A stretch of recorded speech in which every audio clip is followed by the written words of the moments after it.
So hello everybody. So we can start with our motivation,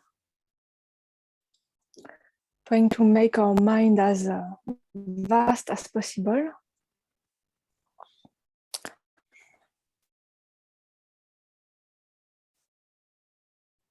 First, we try to find a seat that is comfortable for us today. It can be on the floor, on a chair.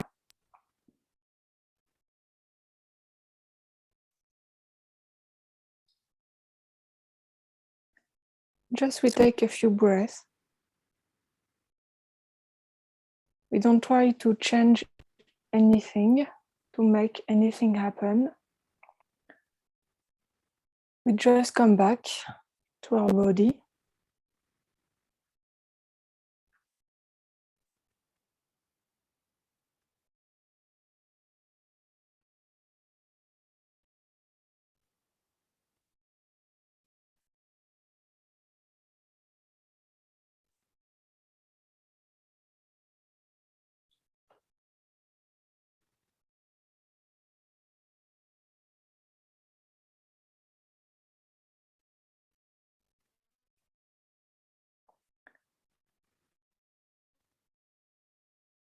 And in front of us, we can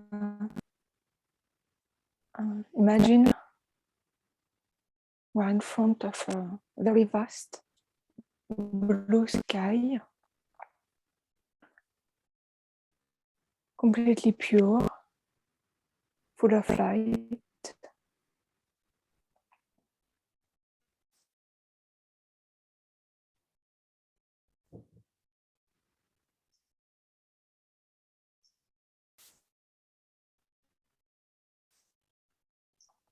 And in front of us, from the sky, a Buddha appears, Buddha Shakyamuni appears.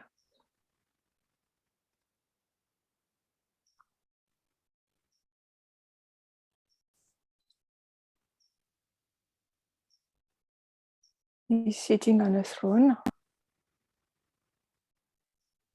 His body is completely perfect. He's wearing the robes of a monk.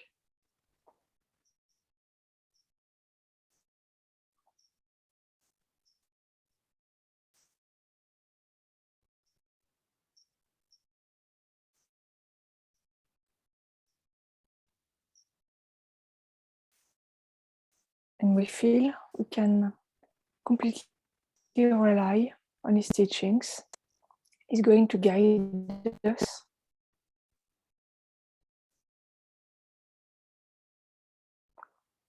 on a path that is going to end all our sufferings.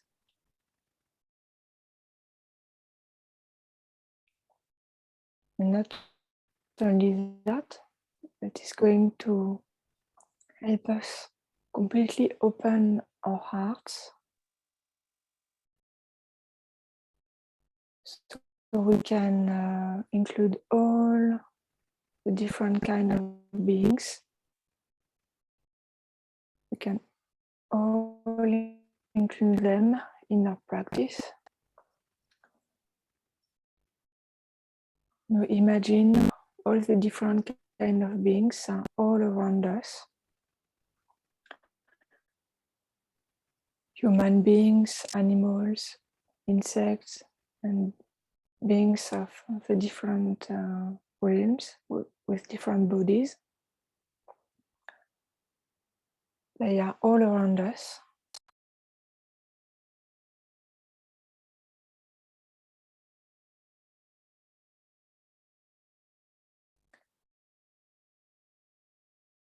And we feel all these beings, they are part of our journey, of our spiritual journey.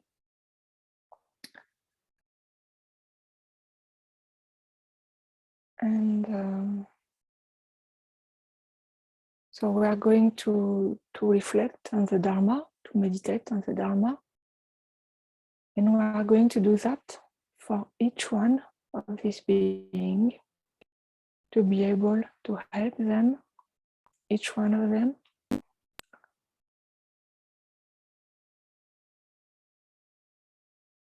to really help them. We have to actualize our potential. So we have to completely purify our mind and to completely develop all the good qualities. So ourselves, we have to become Buddha. So we'll be able to really help each one of these beings.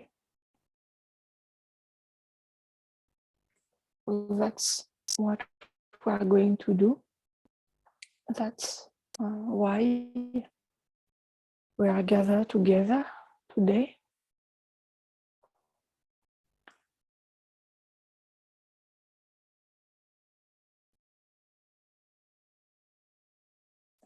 And that's why we take refuge.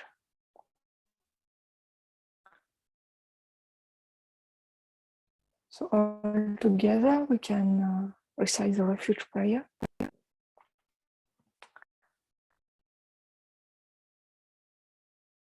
We can do one time in English, and after we'll do 2 times in Tibetan. I go for refuge until I am enlightened to the Buddha, the Dharma, and the Supreme Assembly. By the merits I create through listening to the Dharma, may I become a Buddha in order to benefit all sentient beings. Sangye Chodong Tsoki Tsoknam La Chonchu Badu Dani Kyapsuji Daki Chenyen Gipe Soknam Ki Dola Penche Sangye Drumpa Shom Sangye Chodong Tsoki Tsoknam La Chonchu Badu Dani Kyapsuji Daki Shenyen Gipe Soknan Ki Rola Benchi Sangi Rumpa Sho. And the Buddha is still in front of us. He's sending his blessings to us. So he's completely removing all obstacles in our mind. So we don't have any obstacle to understand and to realize his teachings. And he's granting us his blessings.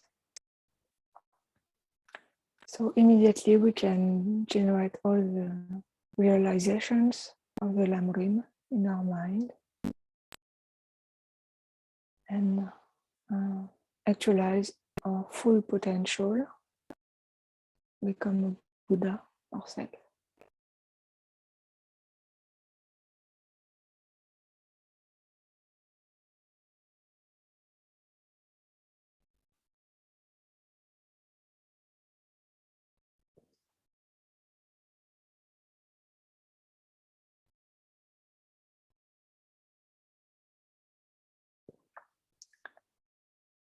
So last week we looked at our precious human life. We saw how rare our human life is, how rare it is to have met the Dharma and to have all the conditions to really practice the Dharma in our life. And what makes this life so precious is the fact that it can end at any time. So we don't know how long we still have in this life, because death can come at any moment, any day. So each day is so precious, so precious. So what we want to do is to take the essence of each one of these days that we have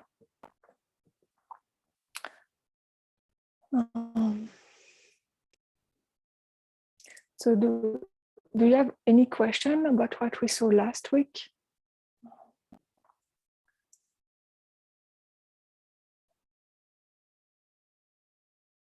Is everything okay? And we can just continue? Yes, okay. Good. Good. So today, we can look at what we call motivation, you know. And for Lama Zopa Rinpoche, motivation is very, very important. It's very like one of the most important subjects.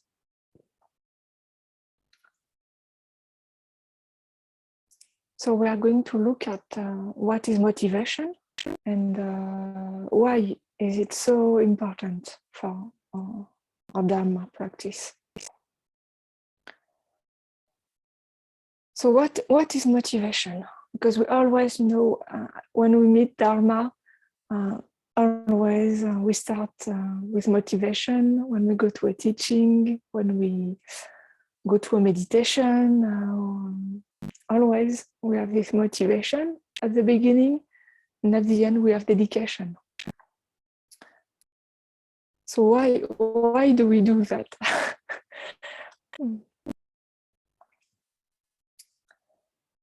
So motivation, what is motivation? Motivation, it's our attitude, our mental attitude, our mindset, the mindset that we have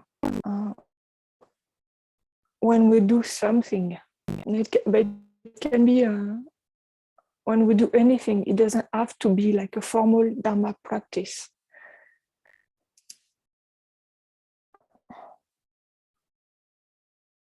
And there is a very vast spectrum of motivation.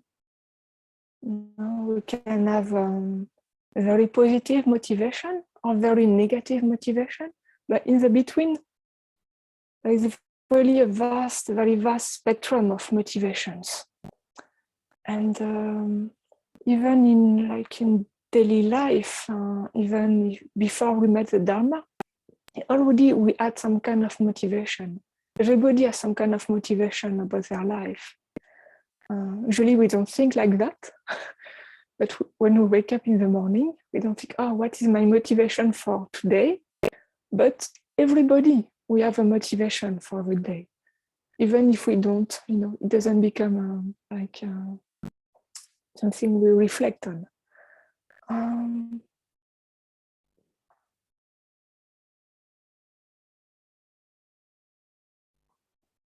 So the best motivation that we can generate is the one to become a Buddha, to help each being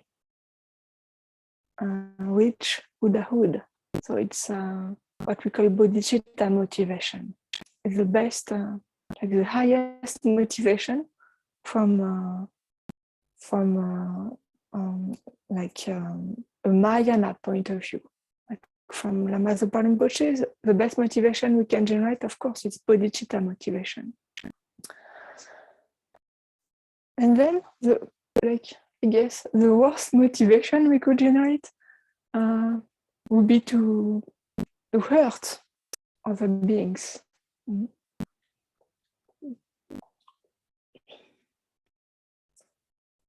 But of course, and in between, there is a whole spectrum of different kind of motivation.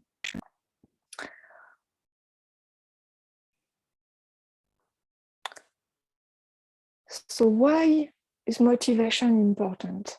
Why is it so important? It's because our motivation, it's what is going to determine if our actions become white or black, we could say, become virtuous or non-virtuous.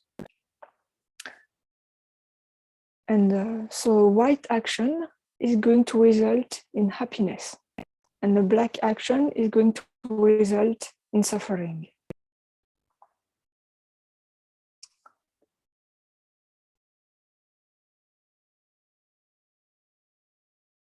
So why motivation is important? Because everything comes from our own mind. There is no external creator. No, it's we ourselves are creating what is happening to us. And Rinpoche says everything depends on your attitude. So it's another way to say everything depends on your motivation. Everything depends on your attitude. So here, of course, we talk about karma without the law of cause and effect, what we call karma. Motivation would not be important. If karma did not exist, then if there is no connection between our actions and the results, then we don't really care about motivation. So to care about motivation, first we have to establish in our mind that karma exists. And karma, so karma, it's not was not created by Buddha. It's not like Buddha decided, oh, there is karma, I create karma, now it's like that because I say so. It's not like that. It's more like Buddha discovered the law of karma. It's like karma is one of the law of physics, actually.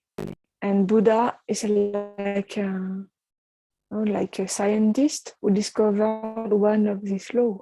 But he didn't create karma. Buddha is like, so we are like Newton, he discovered the law of gravitation, and Buddha, what he discovered is the law of karma.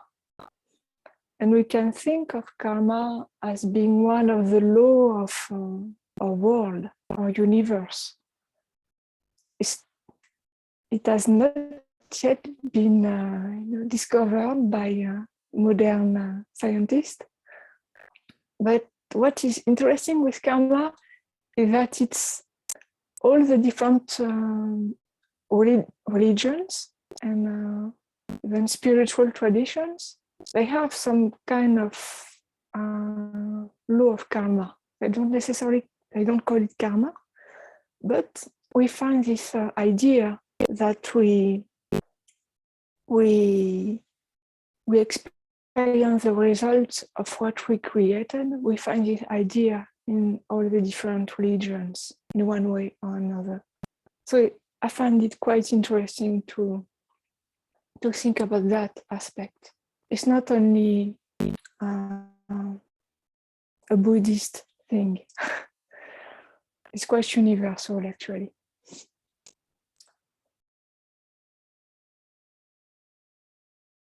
So karma, it means action in Sanskrit.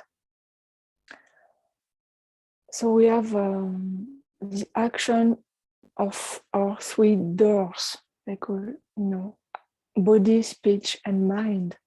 They are our three doors. So we create actions by our body,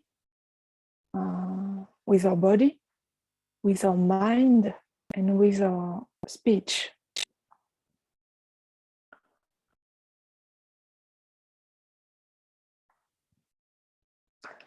So we are not, I'm not going to look at all the details of the Buddha's teachings about karma, but you can find them in the Lamrim. It's very, very detailed, karma. It's very a subject that goes in very a lot of details. But the main idea, the main thing that is important is to understand that when we do an action that is positive, that is virtuous, that is white, is going to result in happiness. In happiness for ourselves and happiness for others. And when we do an action that is negative, black, non-virtuous, we could say, is going to result in suffering. So the basics of karma are quite simple actually to understand. And no, we don't necessarily have to look at all the list of what is a positive action, what is a negative action, to know what they are. I think all of us, we already know. When we do something good, we know.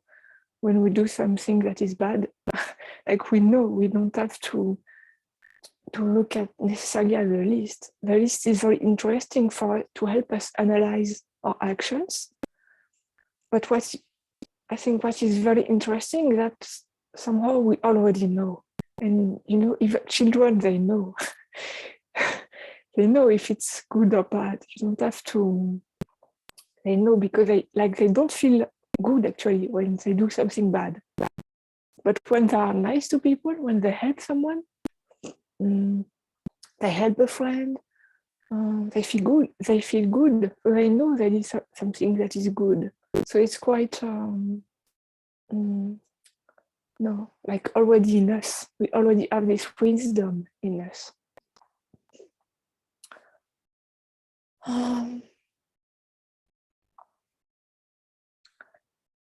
So I have a quote from Rinpoche.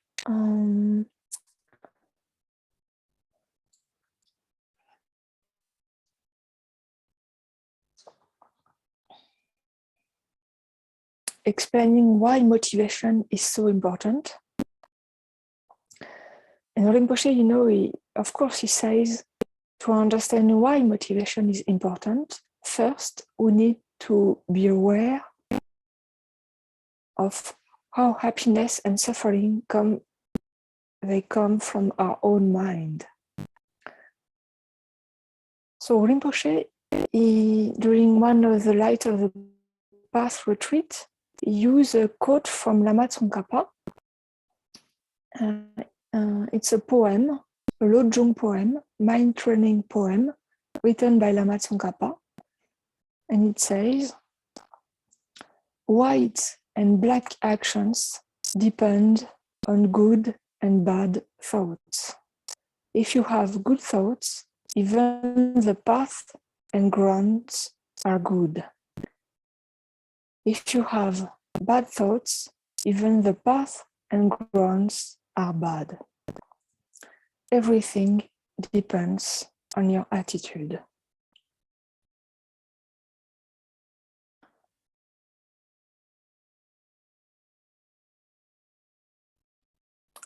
So according to the teaching of Buddha, what is going to determine if an action becomes positive or negative, actually it's not so much the action, like the outside action that we are going to engage in, but it's really our mind, our mental attitude, our motivation. And to explain that, so during one Light of the Path retreat, Rinpoche, he used an example that comes from Papungpa Detchen Ningpo. It's the example of, so there is a group of 4 persons, reciting the praise to Tara, the 21 praises to Tara. It's a prayer to Tara. And so the first person, they are doing this prayer with a motivation to achieve enlightenment so they can help all beings. That's their motivation. while they do the prayer.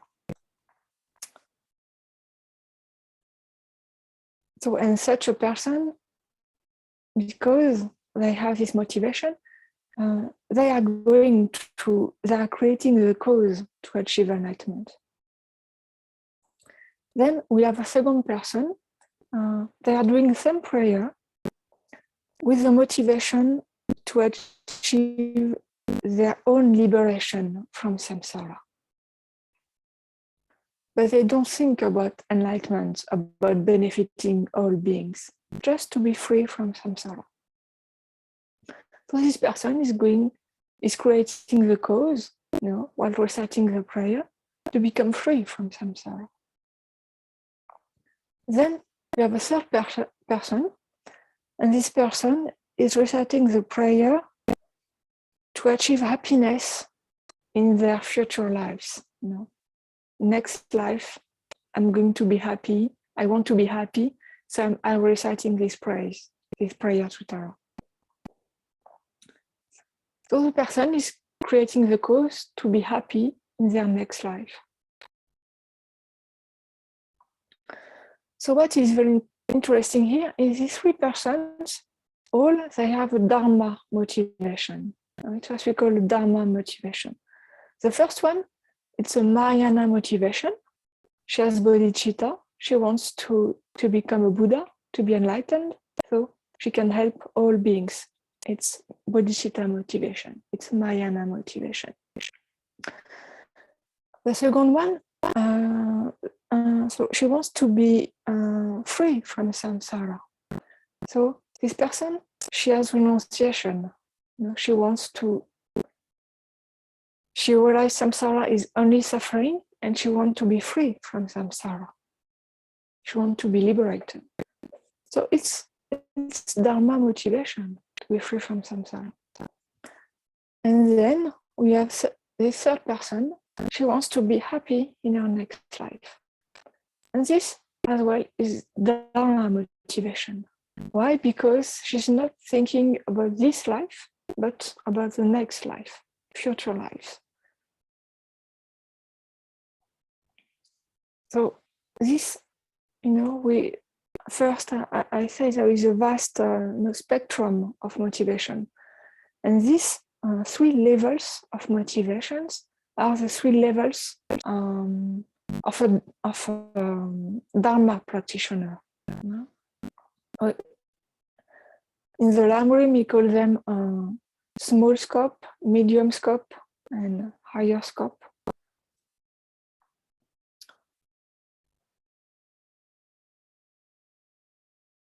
And what they have in common is they don't think about this life. They already are about, the future, at least future life.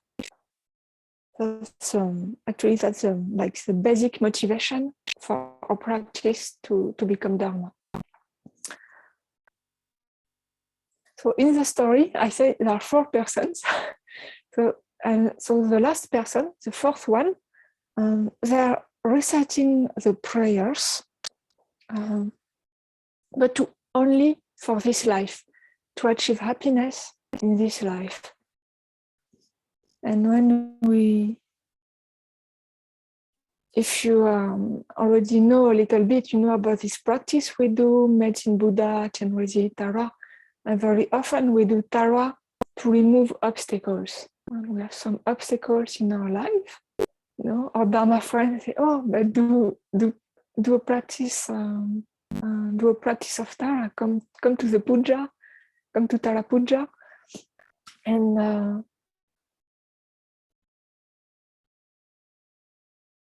of course Tara. I know it says that she's going to help us to overcome obstacles we have in our own life. We have now in our life. But so it's important to remember. Okay, we can have this. It can be like a stepping stone. Okay, I have these problems in my life. So I'm going to do this practice, but not stop there. Use like these problems to make our mind more vast and to think, oh, okay, I have these problems. But other persons have same problems as me. So I'm not going to do the to recite this prayer only for me, to use that to make our mind more vast. Because what is happening for this person, if she's doing these prayers only for this life, then actually what she's doing is not Dharma.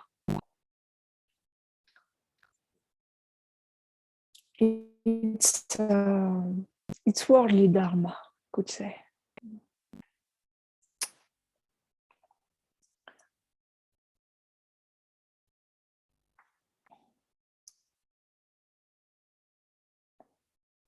So it's very important for us because usually we think, okay, if I go to the Dharma center and I do a puja or whatever we do in the Dharma center, we think it's Dharma, I'm going to practice Dharma.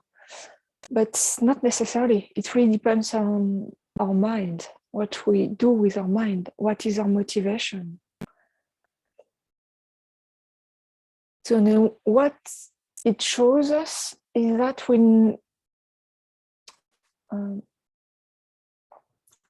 actually we never know who is practicing Dharma and who is not practicing Dharma, because you can be doing pujas all day long and actually just thinking about this life, just looking for happiness in this life. So actually you're not practicing Dharma. But you could go on the beach, enjoy the sun all day, but in your heart, I don't know, perhaps you're doing Tonglen under the sun. Tonglen is a practice where we take the suffering of others and we give happiness to others. So it's a Mahayana practice. And you can do that.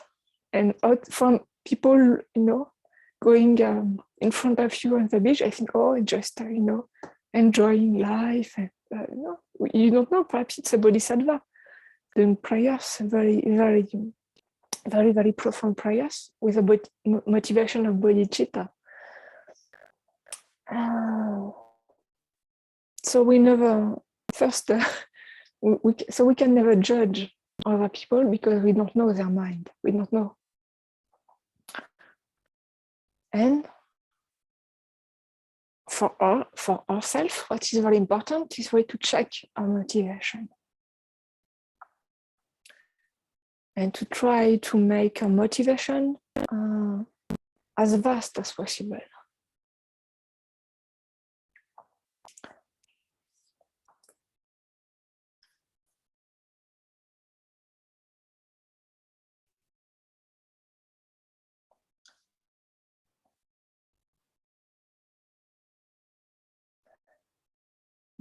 So there is another example, that Rinpoche use a lot.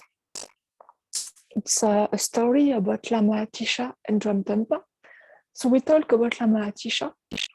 He's the first, he's an Indian master, and he wrote the first Lamrim that Rinpoche is using as a basis for his teachings. So, and Lama Atisha, when he arrived in Tibet, he met his main disciple, his main Tibetan disciple, who was Dromtonpa.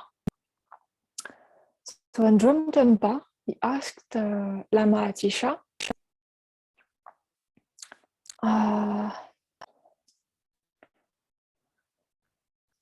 so when Lama Atisha arrived in Tibet, Dromtonpa, he asked Lama Atisha a lot of questions about what does it mean to practice Dharma, what is the correct path, and so on. And so one day, Dromtonpa, he was doing a lot of different activities. And so one day he said to Lama Atisha that he was circumambulating. He was going around a stupa. A stupa, it represents the mind of the Buddha. So Dhamma was doing this activity, going around the stupa, and he mentioned that to Lama Atisha. And Lama Atisha, he said to him, "Oh, okay, it's good to do circumambulation, but it would be much better if you were to practice Dharma." So Dhamma was like, "Okay." So he go out and he do another activity. Perhaps he was reciting some mantras or something. So after, a few days after, he sees Lama Atisha and he says, "Oh, I'm reciting mantra, Lama." And so Lama Atisha say, "Okay, it's good. It will be much better if you were to practice Dharma." So, from the power, okay. So you go out and try to meditate. Right? Okay, do really serious meditation practice. And after sometimes he meets again Lama Atisha. And he says, "Oh, Lama, now I'm doing meditation." So Lama Atisha says, "Okay, it's good to do meditation, but it would be much better if you were to practice Dharma." So I joined the body like, "But what can I do? I've been doing all these different Dharma activities, and you say I'm not practicing Dharma. What shall I do? What do you mean by practicing Dharma?" So Lama Atisha, he says to him, "You have to give up this life in your mind." So we have to give up this life in our mind. And that is what it means to practice Dharma.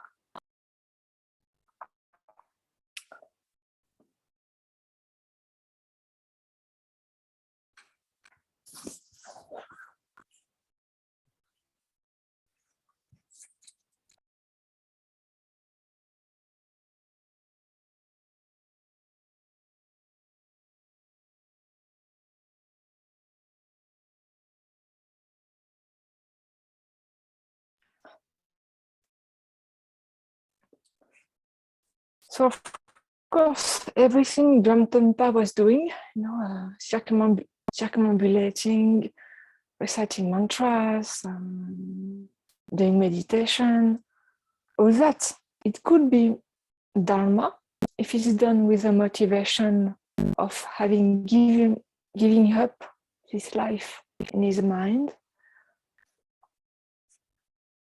or it could also not be Dharma. All depends of his motivation.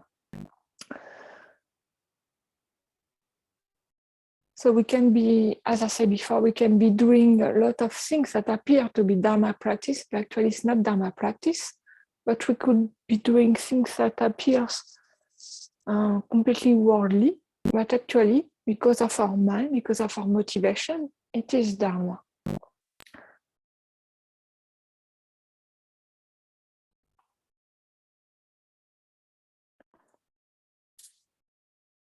So we have an advice from Rinpoche. Rinpoche, he says to us, he says,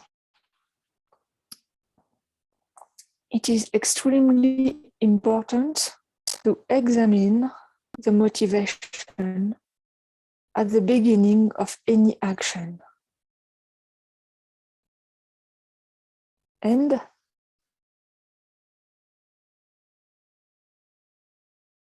if it is not Dharma, so if our motivation is not Dharma, to make it Dharma. This is how to practice. When your motivation is Dharma, your actions become Dharma, and the result is happiness. Otherwise, you cheat your whole life because you believe you are practicing Dharma, but you are not.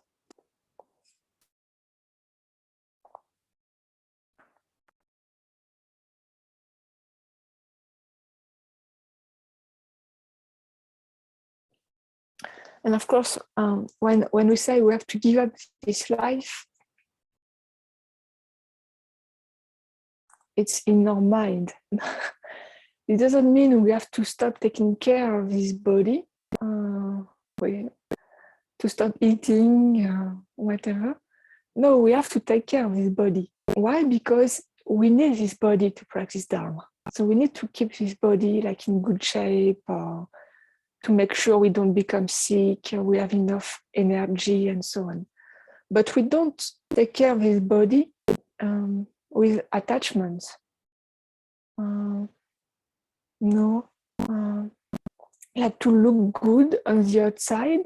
No, we do it because we need like to have a body that is working well, so we can use it to practice Dharma. So our motivation, again, is really important. So I just wanted to say that, because when we say we have to give up this life, some people they think, oh, so I don't, I don't take care of my body, or things like that. But no, it's not like that, actually. Actually, we really need to have a physical body that is working well. So we need to take care of this physical body.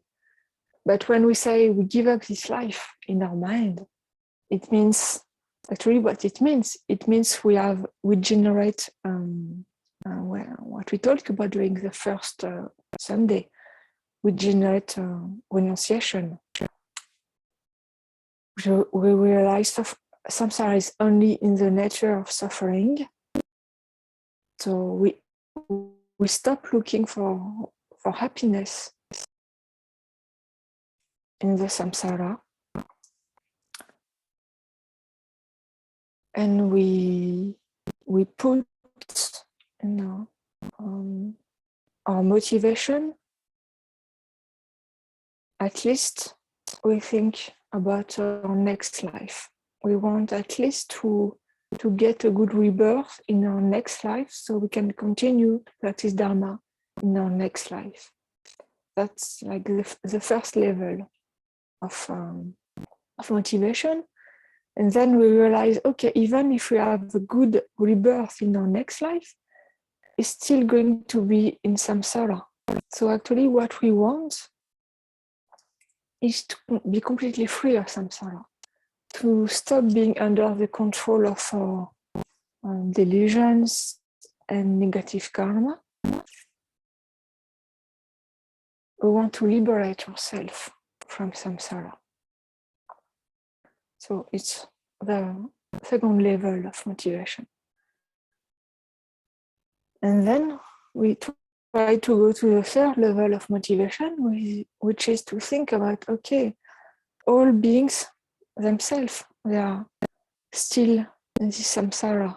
So I cannot free just myself. It's like, if you are put in jail, but you didn't do anything, and all these other people around you, they are in jail, but they didn't do anything bad. They're just, it's completely unfair. And you find the key to open the prison. So you're not going to open the door just for yourself, because you realize it's completely unfair to have all these beings in jail. So you open the door for everybody. So it's bodhisattva motivation. Okay.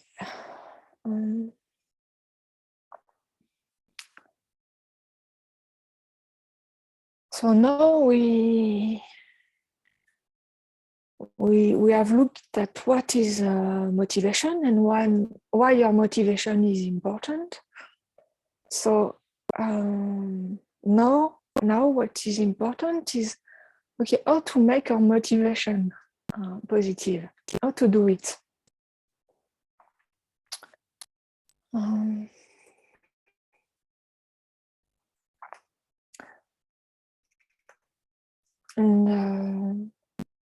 And also, it's there are two kinds of motivation, two types of motivation.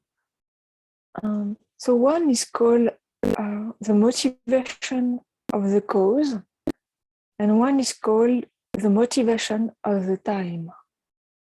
So the first one, motivation of the cause, it's the motivation we have before we engage in an action. And the motivation of the time, it's the motivation we have while we are again engaging in an action, during the action itself. And Rinpoche, Lama Zopa Rinpoche, he asked Chodron Rinpoche, actually, he asked him what is the more important for an action to become positive. Is it the motivation of the time or the motivation of the cause? And Chodron Rinpoche, he says, it's the motivation of the cause. So it's the motivation before we engage in an action that is really important.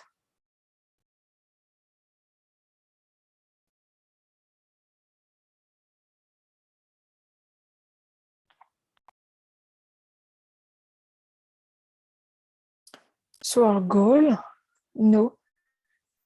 of course, the best it is to have the two motivation positive. The motivation before the action and the motivation during the action, both positive.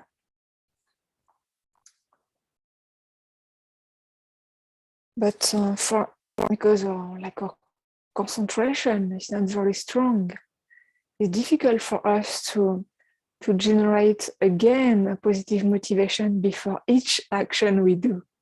It's very difficult, yes. If we start an action,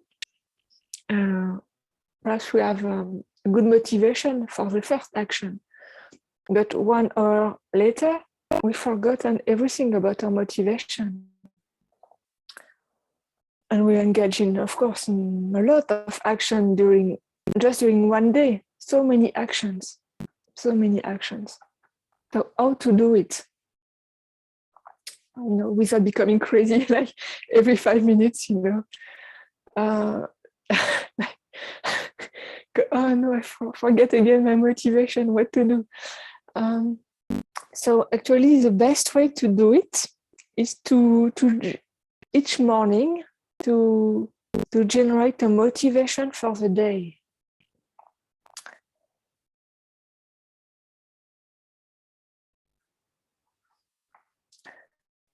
Because if each morning when we wake up,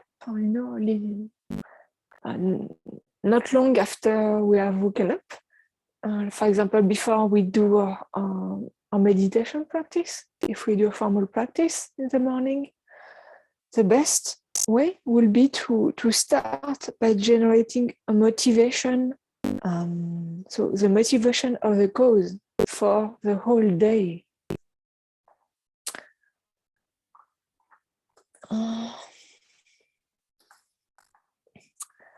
So in Rinpoche, I have another quote from Rinpoche, and Rinpoche says, in the West, millions of people suffer from depression.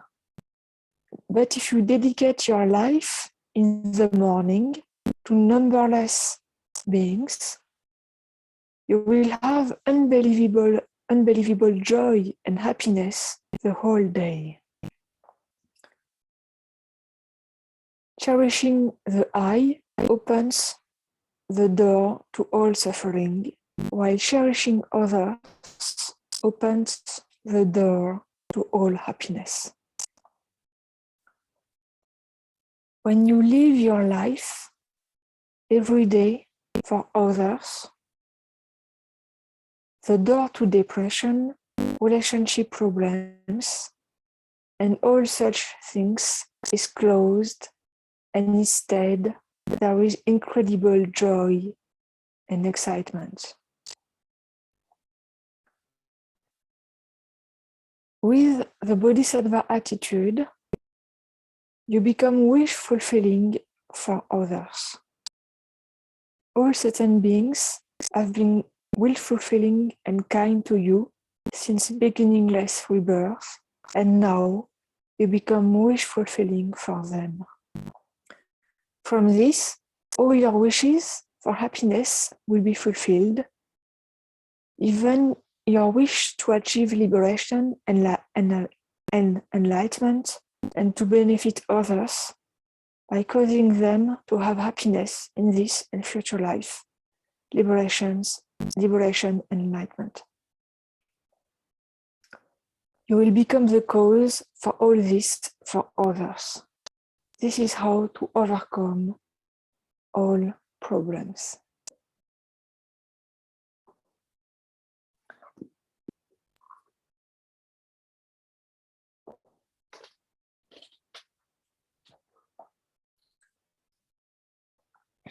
So because the motivation of the cause is the most important one, you know, to each morning to generate a positive motivation for the whole day.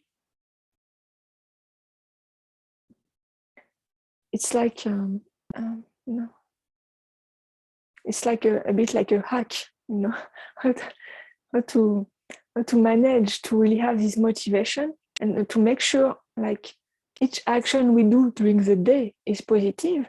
Actually, like a hack is to generate each morning a positive motivation. And even, you know, during the day, even if we forget about it, we engage in our different daily activities, it's still it's like a drop of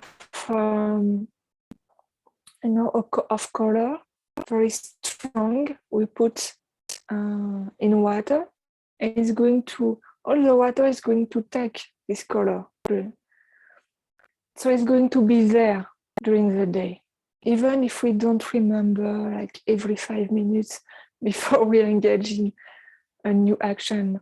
This motivation is going to be here, and it's going to make each one of our action positive. So I think it's very good news. Because if we had to generate, you know, the motivation of the time before each action, I think it will be very, very, very difficult for us. Of course, it's better if we can do it as well, but it's for us, you know, beginners, it will be very challenging.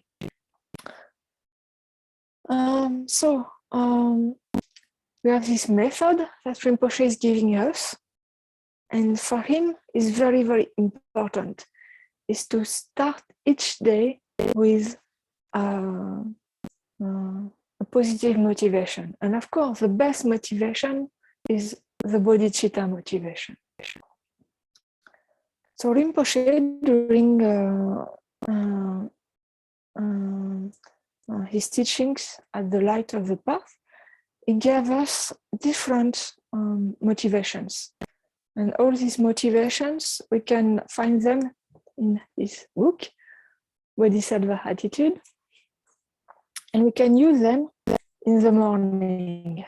You know, of course, we can do our own, you know, we can use what works for our own mind, but as well, we can use this motivation as a foundation. And then Rinpoche gives us a practice that is called the method to transform a suffering life into happiness. And this practice, we can do it after we generate our motivation in the morning. I'm going to put the link in the chat.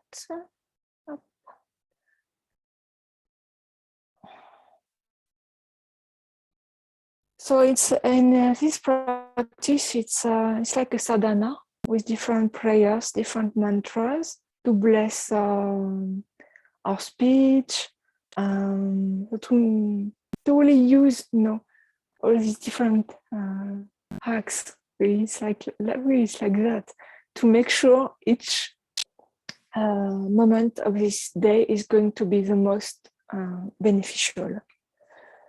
So we can do this practice as well. And in this practice, in the method, there is a prayer from Shantideva, from the Bodhisattva Charyavatara, a very beautiful prayer to help us generate this bodhicitta motivation.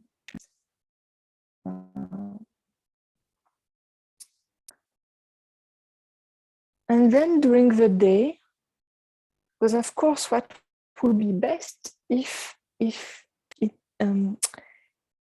it is if we could recall our morning motivation during the day. So then Rinpoche, he has another method for that is to use what he calls bodhicitta mindfulness practices.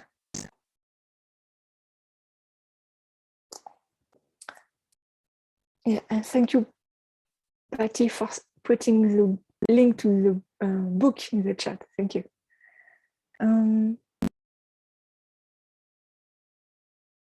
For the book, it's on page 203, the bodhicitta mindfulness practices. So it's a set of different thoughts that we can generate during the day when we engage in certain activities. And this practice, actually, it's found in the sutra. So sutra is a teaching of the Buddha. So it comes directly from the Buddha. It's in the Sutra of the Clouds of the Sublime Rare Ones. So some of these practices come from the sutra, some directly from Rinpoche, and some from some of Rinpoche's on gurus. And actually, we can make our own mindfulness practice. It's very we can adapt it so it becomes really something that will work for us. So I'm not going to go in all the details because there are a lot of different practices. I'm just going to give you 2-3 to give you an idea. So one of these practice, we do it when we wash. It can be when we wash ourselves or when we wash anything. We clean our house, or we do laundry, whatever. We brush our teeth, we take a shower. So I like this one because each day we wash something. We wash ourselves and we wash things in our house. So it's very, very practical one.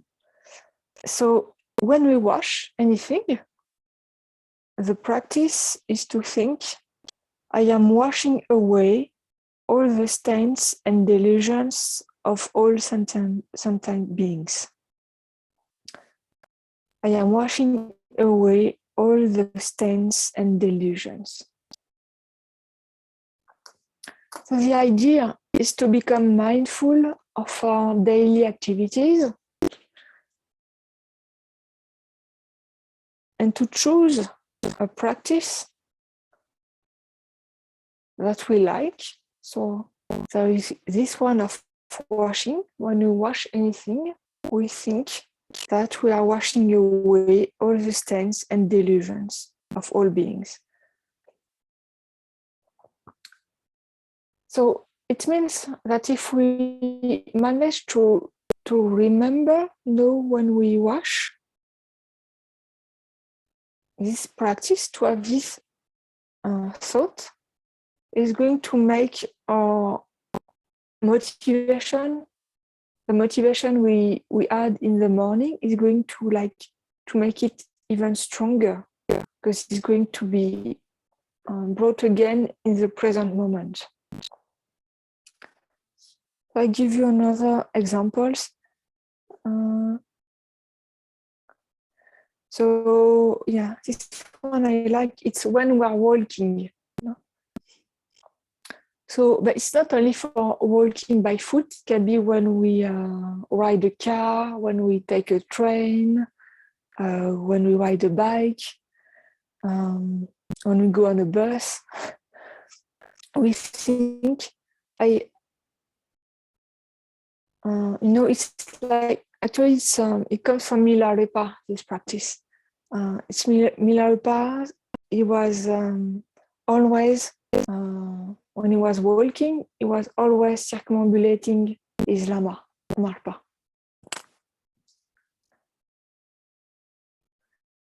So when we walk, we think that all the holy objects are on our right, and when we walk, we circumambulate all the holy objects. So all the pictures, statue of Buddha, all the scriptures, all the Dharma books, all the stupas that exist everywhere in this world, even in other universe or other worlds. We think they're on our right, and when we walk, we go around them, or when we drive a car or whatever. So it's another example of this bodhicitta mindfulness practice. And the last one is to think when we are going down. We take stairs that are going down.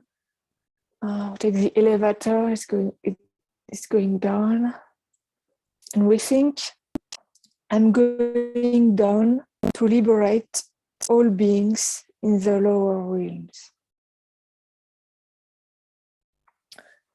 So it's just 3 examples, but you can check the book, and it's available as well as a PDF. The book. So it's on page 203, and you can choose the practice you like. A lot of practices. So at first, it's good not to choose too many, just to choose 1 or 2, perhaps 3, but no more. And to really try to do them each time we wash, each time we go for a walk, each time we go down to do the practice. If we take like 10 practices and we try to do all of them together, I think, for me, actually, it's too much. I cannot do. I have to train slowly. So I take 1, 2, and if I remember each time I do this practice to do the bodhicitta mindfulness, actually it's already quite a lot, because it's practices I do like every day and more than 1 time every day. So, and this way, after a few months, when we are used to this practice, we can add another one and so on. But it's good to do slowly, to take only 1 or 2 when we start. So we have 3 different ways to make sure all the actions we engage in during the day are becoming Dharma, are becoming positive.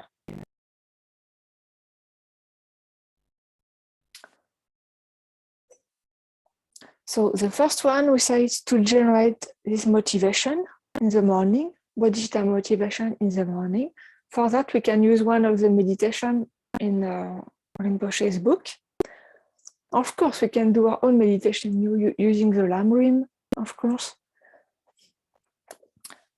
Then second thing is to do the method to transform a suffering life into happiness. And in it, we have the prayer, Shantideva prayer. So, and these 2 is like formal practice we are going to do on our cushion in the morning. And then during the day, we have these bodhicitta mindfulness practices that are going to help us make our morning motivation even stronger, because again, we are going to remember all beings. Each one of these bodhicitta mindfulness, what they have in common, of course, is it's bodhicitta. Okay. Nowadays we talk a lot about mindfulness.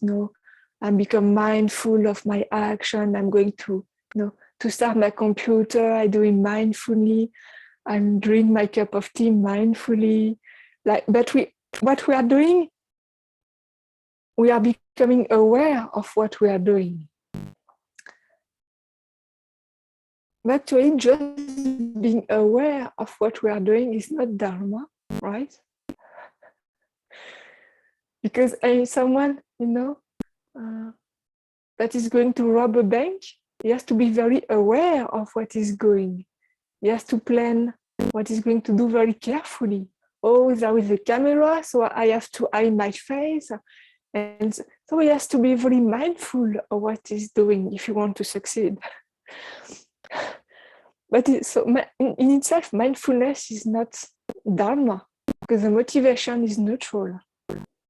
Just to be aware and drinking tea is just neutral.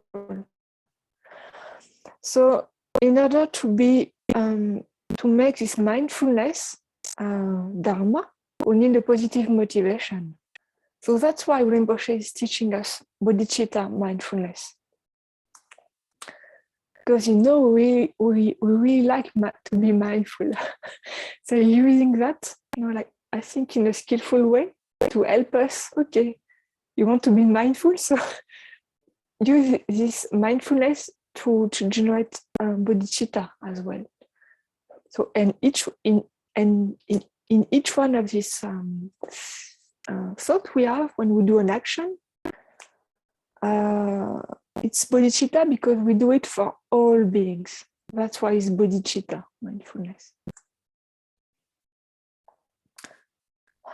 Okay, so what we could do now, because we have 20 minutes, so if you have questions, please ask your questions, or if you want to share something, we can do that.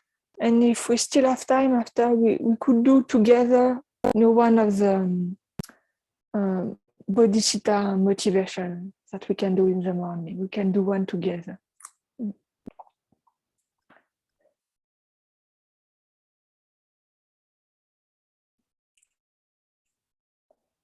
And if you like, and if you don't want to talk, you can write in the chat. Yeah.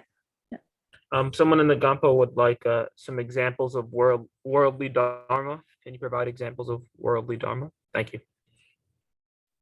Okay. So, okay, good.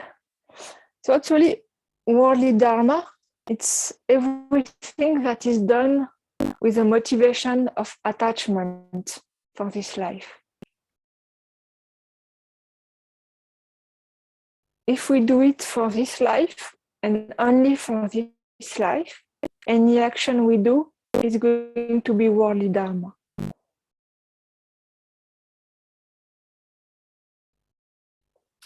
So for it to become Dharma, we have to, as you know, Lama Atisha said, we have to give up this life in our mind.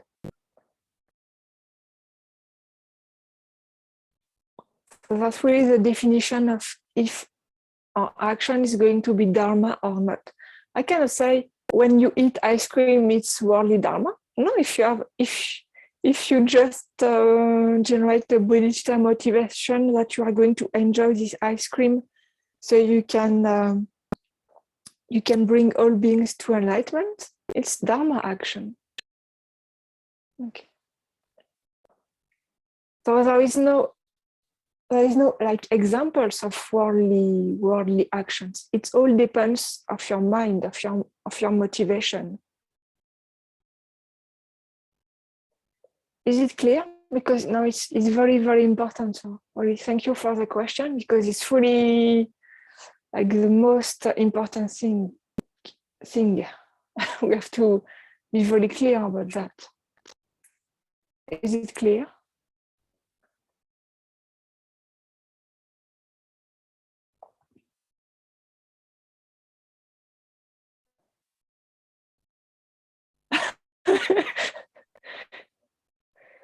Anthony, your question in the Gampa? Sure, yes. So I guess she's still a little unclear. Like, I guess if she could have an example of something that is worldly dharma, but maybe some of this could be discussed through discussion. I don't know. I have a follow-up question too. And Graciela has a follow-up question. So I don't know, how do you want to handle it? So I guess, can you specify what exactly you're not too clear about, Margaret? Okay. She just said, can you provide an example of worldly dharma? I think you provided an example of someone doing an ordinary action with a Dharma motivation, but perhaps the opposite would be helpful. Okay. Oh yeah, sure. Yeah, I'm going to kill someone because because I'm angry. It's worldly dharma. No, I mean, anything we do with a motivation of attachment, aversion, anger, or ignorance is going to be worldly dharma. So if I eat my ice cream because I'm just attached to the taste and I want to enjoy this pleasure, and that's it, nothing else, it's worldly dharma because it's motivated by attachment. So if there is attachment, aversion, or ignorance, it's going to be worldly dharma. Okay, and then another question in the Gampa from another student. Can you hear me? She might not be able to, I doubt it. No, so I have to Yeah, go. If you want to come over here, you can. Oh, no, I can I tell can it. hear. Oh, you can The hear? camera's the speaker. Or Really? the microphone, yeah. Yes, yes. Okay, try. Okay. So an example of an action that is motivated by ignorance. Mm. If you can, that would Ignorance, be- yeah. Ignorance, yes. The problem with ignorance, it's a fundamental delusion. So actually, attachment and anger, they are coming from our ignorance. So ignorance is really the root, I say, and all our other delusions are coming from this ignorance. So really, we can take like any example of an action with a negative motivation, and it's going to be actually one form of ignorance. Is it okay? Yeah, very, very helpful. Okay, thank you. Thank you.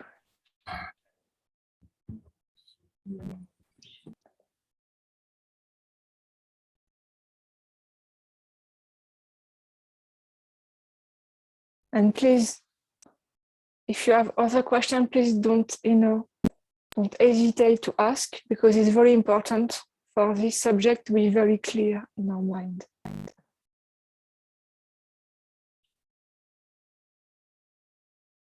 We have one more question in the Gampa. So the best motivation to have is always the Bodhisattva or Bodhicitta motivation. So that should be our motivation always. Yeah. Yes. Exactly. Yes. I mean, if you can think of a better motivation, please, let us know. But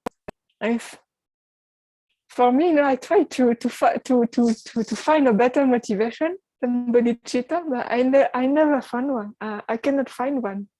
I cannot imagine a thought that is better than a thought of bodhicitta.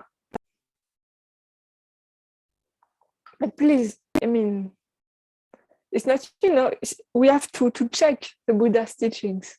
It's not because the Buddha or Rinpoche say that it's like that we have to believe it's like that. We have to check. So if you can think about a better motivation, let us know. But for my side, I couldn't come up with a better motivation. Yeah. No, you're totally, completely right. It's it's what is going to make our actions Mayana actions. Universal vehicle actions. It's this bodhicitta motivation. Thank you.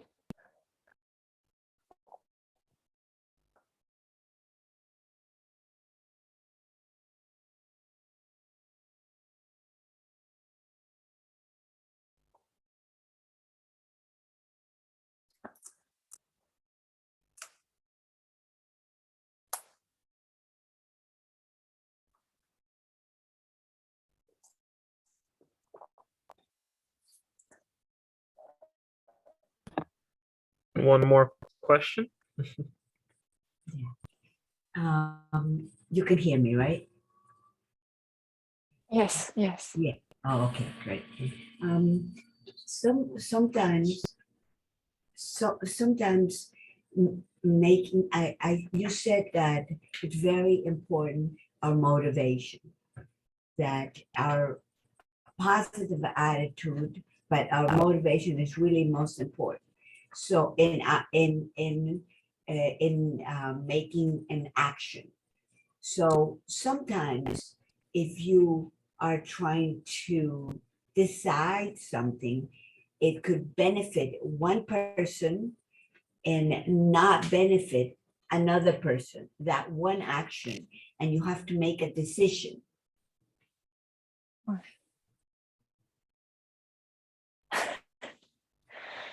Yes. That's why we need wisdom. They say, it's like a bird. There is a wing of compassion and then the wing of wisdom. And to fly correctly, we need both. Because if we have only compassion, as you say, it's very difficult to know if it's what is the right action to do. But if we have wisdom and compassion, then we are going to be able to make the right choice. Do you have a more specific example of this kind of situation you met in your life? I think that what you said is really very helpful. Thank you. Thank you. It's very good. Okay, thank you. Thank you. Thank you. Thank you.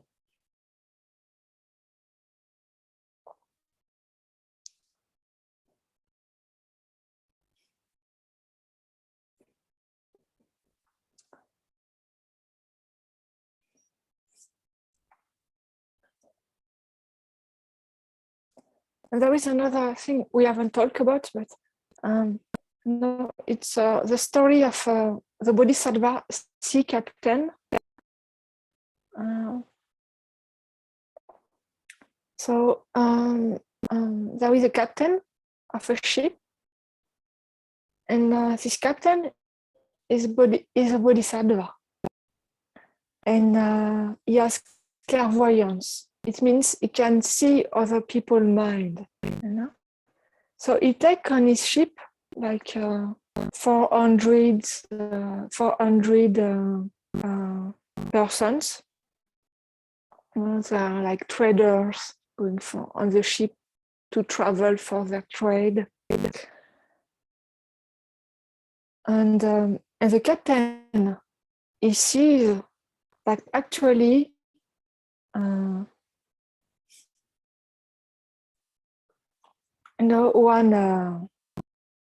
one person, they have the motivation to kill the others, so they can he can get their goods. So the captain, he doesn't want this person to kill all the other person on his ship. So, and because he know the mind of this person, he knows he's going to murder all the other person, he decide, okay, I'm going to prevent him from committing this crime. I'm going to kill him before he can kill other people. And the Bodhisattva, the captain, is ready to accept, the result of his karma of killing. Is ready, to suffer the consequence, to go to hell, to prevent another being from creating this karma, and to prevent the suffering of all the other persons who have been killed, and so their family will suffer and so on.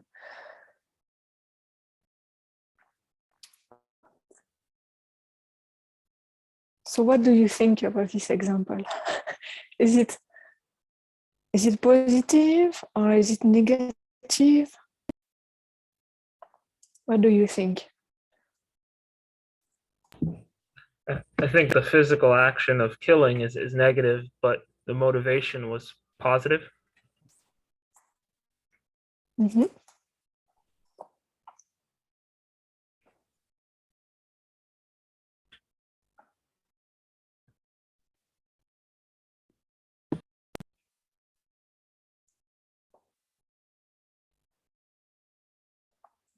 So the result, the action, actually, as you said, actually the action, it's positive because the motivation is positive. So it's like, it's of course, it's an example of kind of the worst action we could do to end another life. It's when we think about a negative action, it's like the worst we could do. Like the worst someone could do to ourselves is to kill us, because then nothing is, it's the end. But actually, because the motivation is compassion, it becomes positive. And actually, this Bodhisattva, sea captain, it's said in the teachings, it's a previous incarnation of the Buddha Shakyamuni. It's one of Buddha Shakyamuni previous life when he did this action.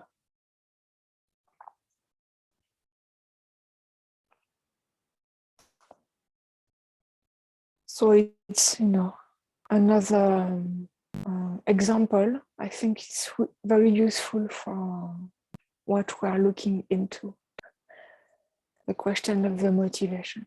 Yeah.